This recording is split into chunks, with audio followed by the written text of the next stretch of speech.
Guerrero, municipio de Oyuca de Catalán, 19 de mayo de 1969. Epifanio Avilés Rojas huye de un grupo de soldados. Corre por la sierra. Los militares lo buscan, alegando que ha robado una camioneta del Banco Comercial Mexicano. Epifanio era miembro de la Asociación Cívica Nacional Revolucionaria, una organización política militar.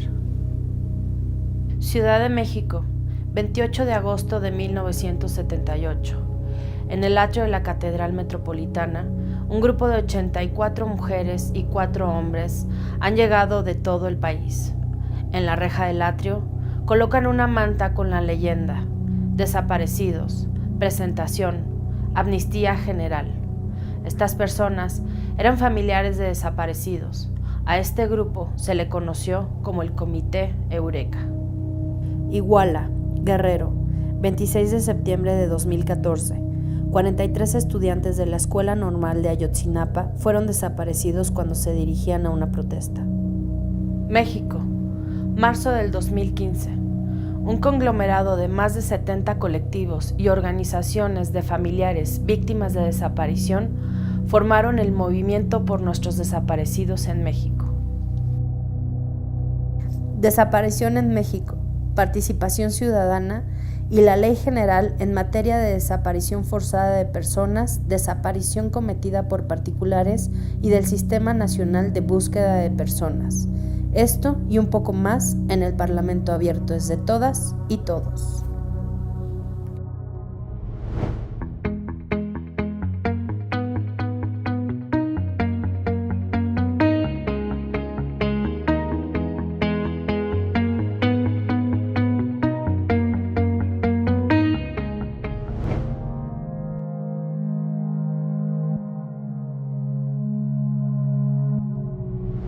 La desaparición es uno de los problemas más graves y complejos de nuestro país. Involucra violación a derechos humanos, corrupción, autoritarismo, represión, impunidad, entre otros.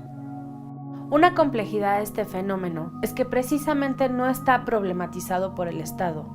Hasta hace unos meses no existía una herramienta jurídica para combatirlo. Durante décadas, el Estado ha utilizado la desaparición forzada como una herramienta de control y represión a movimientos sociales, a través de las Fuerzas Armadas, de las Fuerzas de Seguridad, los servicios de inteligencia o de grupos paramilitares que actúan con la cooperación, la tolerancia y el conocimiento del Estado. Además, en la última década, el fenómeno se ha complicado, entrando en el panorama la desaparición por particulares. Pero vamos por partes. La desaparición forzada es la privación ilegal de la libertad cometida por funcionarios públicos, con el objetivo de ocultar a la víctima, así como toda la información sobre ella y su paradero. La desaparición por particulares se refiere a toda privación ilegal de la libertad cometida por personas ajenas al Estado. Por ejemplo, las desapariciones llevadas a cabo por los grupos del crimen organizado y los cárteles de las drogas, o las desapariciones de personas migrantes que no tienen papeles para transitar por el país de forma segura, o el tráfico o trata de personas. La desaparición es ni vivo ni muerto, es ser llevado a un mundo de angustia e incertidumbre.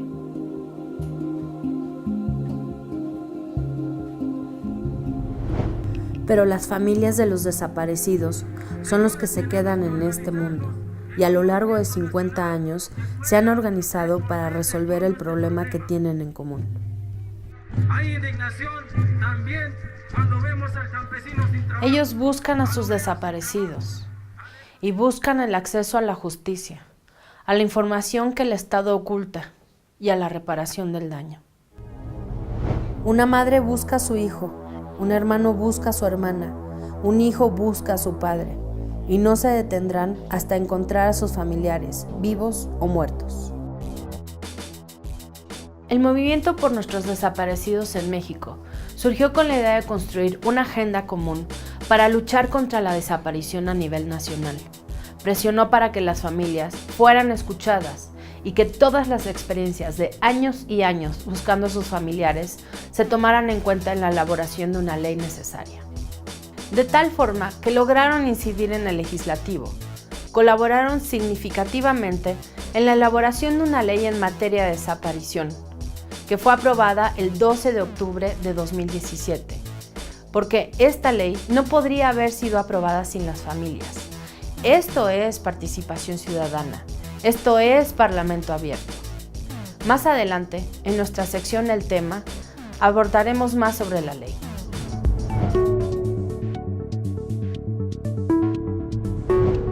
El espacio público es el lugar en el que todas y todos convergemos, donde encontramos lo que pertenece a todas y todos y representa el interés general sobre los particulares.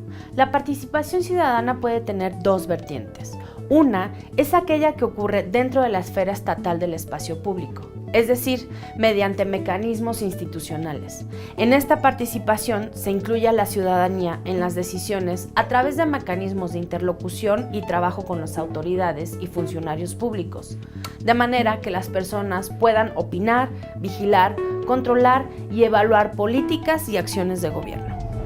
Un ejemplo de esta vertiente son los ejercicios de Contraloría Social en la prestación de servicios públicos como en la salud y la educación. También los consejos consultivos y buzones de quejas instalados por instancias gubernamentales y ejercicios más complejos como la construcción de planes de acción entre gobierno y sociedad civil. La otra vertiente de la participación ciudadana es la que sucede en los espacios ciudadanos, ya sea físicos o virtuales.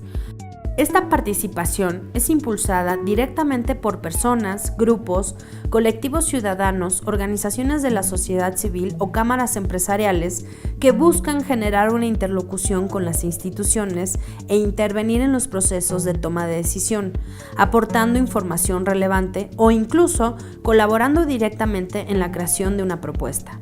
Estas iniciativas se implementan a través de mesas y grupos de trabajo, consultas y foros. Una ley que fue elaborada con una gran participación ciudadana fue la Ley General en materia de desaparición forzada de personas, desaparición cometida por particulares y del Sistema Nacional de Búsqueda de Personas, a la que nos referiremos como Ley General de Desaparición Forzada y por Particulares.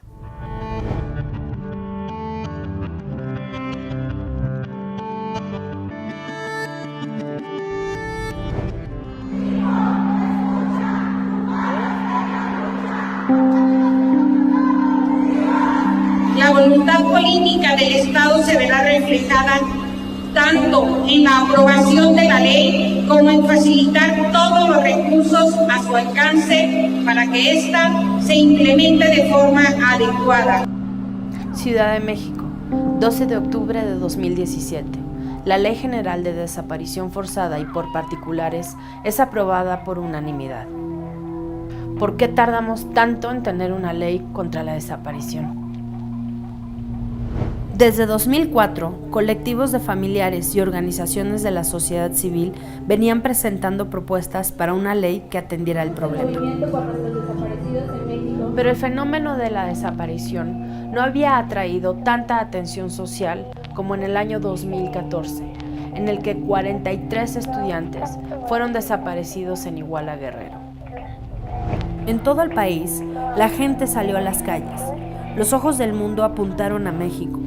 El Comité de Naciones Unidas contra la Desaparición Forzada recomendó al Estado mexicano adoptar las medidas necesarias para asegurar que el marco jurídico nacional se ajustara a las obligaciones adquiridas mediante la Convención Internacional para la Protección de todas las personas contra las desapariciones forzadas. Y en los medios fue imposible no hablar del tema. No recuerdo una noticia de primera plana que me haya impactado tanto en lo personal como el destino que parecen haber tenido los estudiantes de Ayotzinapa. Ya en 2013, Human Rights Watch entregó el informe Los desaparecidos en México, el persistente costo de una crisis ignorada, en el que se reportan 250 casos de desaparición, de los cuales 140 tienen evidencias del involucramiento de fuerzas de seguridad, ya sea ejército, marina o las policías federales, estatales o municipales. También han sido 33 días en que los mexicanos hemos vivido la angustia, la indignación de la desaparición de 43 jóvenes estudiantes con quienes nos hemos solidarizado todos. Aunado a los informes de Human Rights Watch, las recomendaciones de la Comisión Nacional de Derechos Humanos, las protestas de la sociedad en las calles, la gran atención mediática al problema, existían los compromisos hechos por el presidente en el Pacto por México. El gobierno tuvo que actuar. Otra acción será fortalecer los protocolos y procedimientos para que en casos de tortura, desaparición forzada y ejecución extrajudicial, las investigaciones sean oportunas, exhaustivas e imparciales. En noviembre de 2014, el presidente anunció, dentro de los 10 puntos para mejorar la seguridad, la justicia y el Estado de Derecho en México, una reforma que facultaba al Congreso de la Unión para legislar en materia de tortura y desaparición forzada. Al mismo tiempo, el Movimiento por Nuestros Desaparecidos en México buscó y logró participar directamente en la elaboración de propuestas de ley en materia de desapariciones. Realizó, junto con numerosas organizaciones civiles y el acompañamiento de la Oficina del Alto Comisionado de Naciones Unidas, un proceso de consulta con eventos regionales y sectoriales, una consulta de la región occidente, un encuentro de las organizaciones del norte, un encuentro de las organizaciones del centro y regiones cercanas, una reunión de trabajo con quienes abordan los casos de personas migrantes desaparecidas en nuestro país, otra con familiares que pertenecen a comunidades indígenas del sur de México. Finalmente, una consulta con familiares desaparecidos de los años 70. Porque vivos se los llevaron y vivos los queremos. Que vivos se los llevaron, vivos los queremos. Tuvieron también varias reuniones de trabajo a nivel nacional, en las que determinaron cuáles eran los puntos fundamentales que debieran estar en la ley para evitar que esta fuera letra muerta, y así eliminar con todos los obstáculos a los que se han venido enfrentando y crear condiciones reales de búsqueda e investigación. En todo momento, el movimiento ha buscado el reconocimiento y las garantías para el pleno ejercicio de derechos de las víctimas, a la verdad, a la justicia, a la reparación y mecanismos para no repetición. La discusión no avanzó sino hasta diciembre de 2016, cuando se acordó establecer una mesa de trabajo en el Senado con la participación del Ejecutivo Federal para avanzar de forma conjunta en el proyecto de decreto de ley con el Movimiento Nacional por Nuestros Desaparecidos en México. A principios de enero de 2017, el Ejecutivo Federal presentó una propuesta de Comisión Nacional de Búsqueda. Esta propuesta no recuperaba los avances hechos por el movimiento y el Senado durante todo el 2016. Por lo que en febrero de 2017 se trabajó en una nueva propuesta sobre la Comisión Nacional de Búsqueda en conjunto con la Comisión de Derechos Humanos del Senado.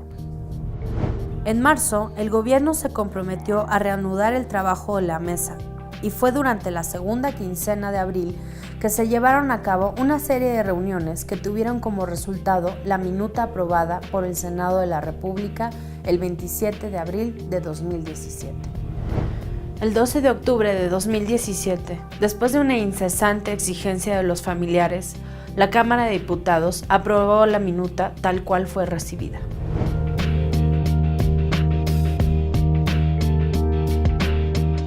Hola Humberto, ¿qué tal? Muchísimas gracias por darnos un momento de tu tiempo. Muchas gracias por la invitación, Melissa. Humberto, cuéntanos cuál fue tu papel y el papel de Fundar en todo el proceso de la elaboración de la ley en materia de desaparición forzada.